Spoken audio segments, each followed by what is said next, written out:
Becky. Welcome back to my channel and welcome back to another Disney video from me. You guys know that this time of year I'm very busy planning and prepping for our Disney vacation, and I love making videos for you guys all about how to save money on a Disney vacation and kind of how we plan and our fast passes and all that good stuff. So today I'm going to be sharing with you guys 3 money-saving hacks for saving money on Disney souvenirs. I did a video a few weeks ago on how I literally saved over $1,000 using some money-saving hacks. So make sure, if you haven't seen that video, that you check out the link right here. It will also be in the description box for you guys. I will link my Disney playlist for you, and that video is in that playlist, as well as every other Disney video I have ever made. So make sure you check it out if you want to save money on your Disney vacation. So today we're talking just about souvenirs. So let's say you've made your plans, you've spent your thousands of dollars to go to Disney, and now your kids are begging for every single thing they see being sold in the stores or by the street vendors, and it just really can add up if you start buying those things every time your kids ask for them. First money-saving hack is to bring your own little trinkets and toys and glow things for your kids from home that you have paid way less for. So in particular, I know a lot of kids will want whatever the street vendors are selling. They've got bubble blowers, they've got Mickey ears, they've got glow things at night. And so what we always do, and I've talked about this before, we always bring glow things for the girls from home. And I've done this for years. That does not mean we didn't ever buy them things from Disney. We have bought those things in the past, but really the girls don't ask for them anymore because I think honestly they just are just as happy with knowing that I've got surprises for them in my bag that they don't know what they are, but they know they're going to be glowy and flashy and pretty and something different, and they don't ask for those things anymore. And that's a really nice feeling to not have to worry about the streets at night when they're selling all of this stuff and you know your kid's going to be like, I want that one and I want that one. My kids, they don't ask anymore. So these are just some examples. You're actually going to see when I do my what's in our park bag video, you will see a little bit more in detail of what I'm bringing for them for like kind of nighttime glowy treat type things. But this is just an example of some of the things you can pick up from the Dollar Tree or a party store or Michael's whenever they have a 50% coupon. You know, you can buy a big multi-pack of glow sticks.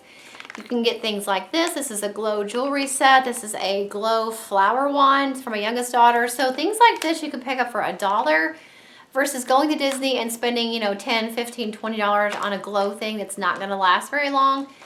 These things, you know, they don't last very long either, but you paid $1 for them. So there's tons of different things you can pick up from the Dollar Tree or Oriental Trading Company. All kinds of really fun glow things that will keep your kids happy without begging for all of the stuff being sold on the street. We also bring bubbles for the girls every year. Even my oldest daughter still, you know, there's something about bubbles. They just really enjoy when waiting in line or just sitting around somewhere having a little rest. They like to blow bubbles and it's just fun. And my youngest daughter bought, she got a bubble wand from Disney last year. And we're going to bring it back this year. So, bringing those things back with us that we purchased in previous years so that they have it still, they enjoy it still, but it's not having to go out and buy something new. Money-saving hack for souvenirs number 2 is everybody knows that Orlando and that whole area is full of souvenir stores. There are those type of stores everywhere you go. But not everybody knows that there are actually 2 outlets really close to Disney that they're actually owned by Disney and they are run by Disney cast members. And basically those outlet stores have things that the parks no longer are selling. So it is authentic Disney parks merchandise that is now at an outlet store at a fraction of the cost. There are actually 2 locations. I will link them for you guys in the description box, or I'll put the address for you in the description box. And rumor has it that they have even had the Disney for Vera Bradley bags at that outlet store before. I haven't actually been there myself yet. Thank you so much, Megan from More Than a Homeschool Mom, for this tip. I will actually have her blog linked for you guys in the description box. She's got tons of helpful information on her blog that I know you guys would enjoy, so make sure you check out her blog in the description box. And money-saving hack number 3 is, so let's say you buy your kids something from one of those vendors on the street. You bought them a bubble blower or you bought them some Mickey ears and they break, and now you're out the money, right?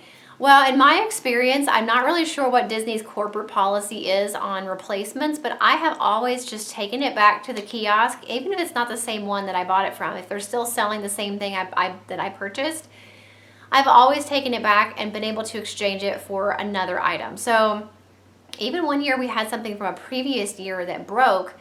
they were still selling them at the parks the next year. And I was honest and I was like, hey, you know, we've had this, it broke. I wanted to exchange it, but I didn't know what you would do because I don't have the receipt.